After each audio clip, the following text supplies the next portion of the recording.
Salut, bienvenue dans Jeu de Puissance. Ça faisait très longtemps qu'on n'avait pas fait un Bet and Puck, donc j'ai pas eu trop le temps. En plus, ça a été compliqué pour moi. Il reste pas beaucoup d'argent. On garde toujours nos 100 euros. On avait perdu beaucoup d'argent. Il restait 28 euros et 28 centimes exactement. Et donc là, on est parti pour un Bet and Puck pour remonter petit à petit. J'ai décidé de un peu changer pour essayer de remonter petit à petit pour au moins récupérer nos 100 euros et après on verra quand on aura récupéré nos 100 euros, si on les récupère, si on perd pas tout. Donc, nouveau Bet and Bug, j'espère que ça vous fait plaisir. Dites-le moi, n'hésitez pas à aller sur les commentaires pour me le dire si ça vous fait plaisir.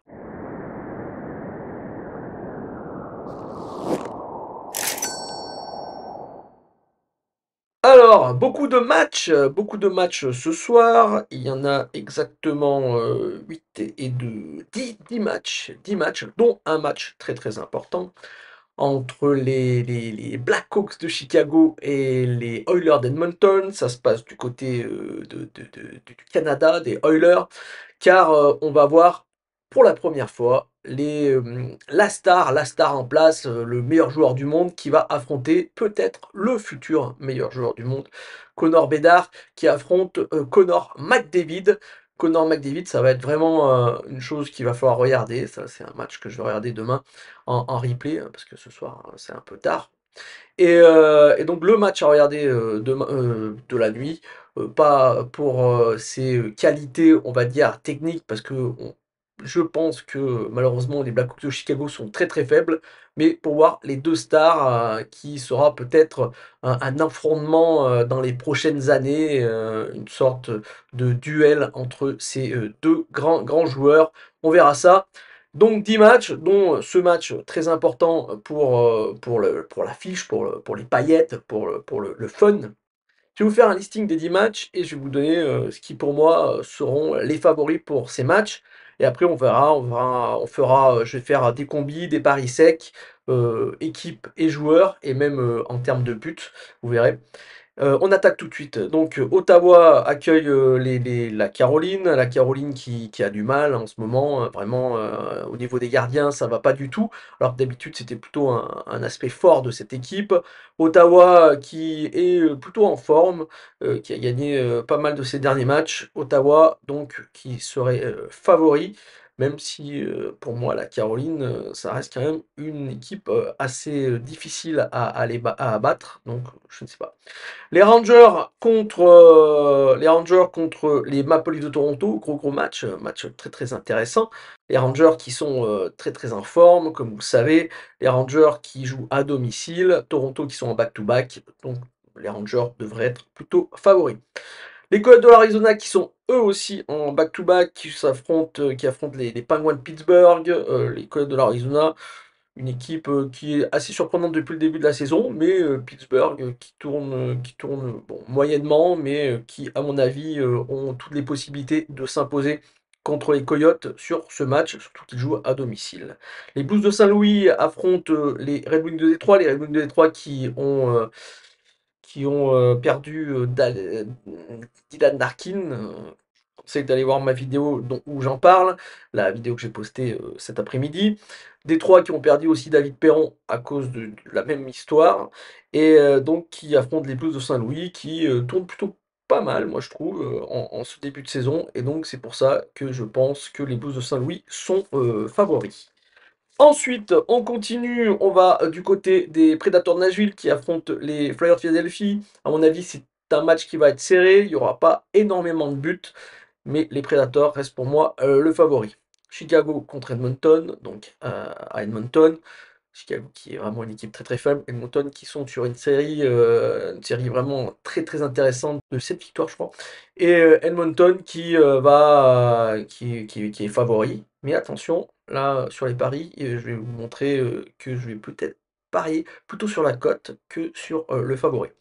Ensuite, la Floride qui affronte les Kraken de Seattle. Le Kraken de Seattle, ça se joue à Seattle, mais la Floride qui est très en forme aussi. Le Kraken qui est vraiment qui tourne vraiment pas bien. Ça marche pas pour le Kraken. Floride favori. Les Canucks de Vancouver qui affrontent le Lightning de Tampa Bay. Vancouver serait favori, il joue à domicile. Donc les experts le mettent plutôt favori. Mais attention, Tampa Bay, est un peu la bête noire, des Canucks de Vancouver, hein. Ça fait bien longtemps que les Canucks de Vancouver n'ont pas battu Tampa Bay. Donc là aussi, ça va jouer pour nos paris. On va, faire un petit pari, risqué, mais qui me paraît, par rapport aux stats, des dernières années, qui me paraît plutôt pas mal. Ensuite, Vegas qui affronte Calgary, ça sera du côté de Vegas. Et à mon avis, il y aura beaucoup de buts, mais c'est Vegas qui va l'emporter, favori, Vegas. Et on finit par les Sharks de San José qui accueillent les Jets de Winnipeg.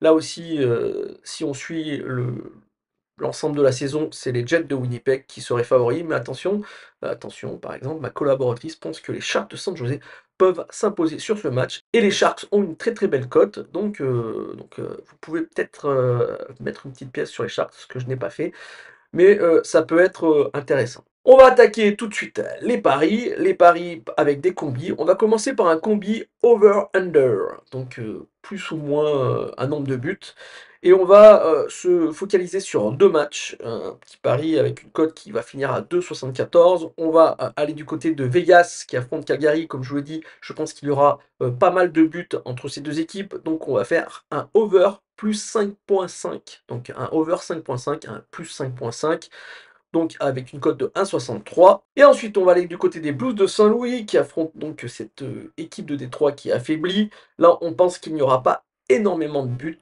moins de 6,5 buts avec une cote à 1,68. Donc ça fait une cote à 2,74 sur mon bookmaker, mais peut-être que vous trouverez des cotes peut-être meilleures ailleurs.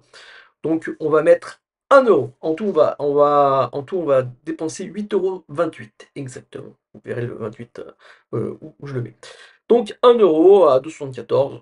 Si ça tombe, on gagne 1,74 €. Ensuite, le combi équipe des équipes qui me paraissent le plus sûres dans ces 10 matchs. Je vais mettre les Pingouins, victoire des Pingouins, victoire des Blues de Saint-Louis, victoire de Vegas et victoire de Nashville, ce qui nous fait une cote de 6,3. Là aussi, on va mettre 1 €. Et ensuite, 2 paris secs qui sont, des paris un peu joueurs, mais si on les touche, ça nous permet, de toucher une belle cote, vraiment une belle cote.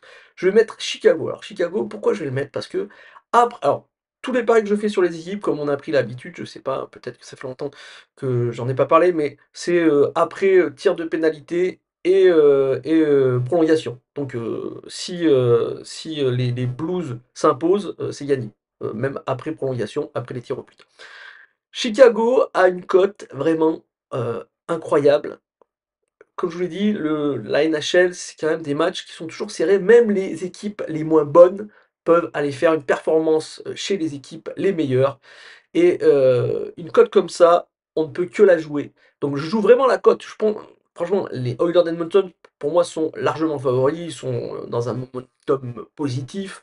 Ils ont beaucoup de matchs de gagnés, alors que les Blackhawks de Chicago ont vraiment du mal. Ça tourne vraiment pas bien, mais la cote est vraiment trop intéressante pour pas la jouer.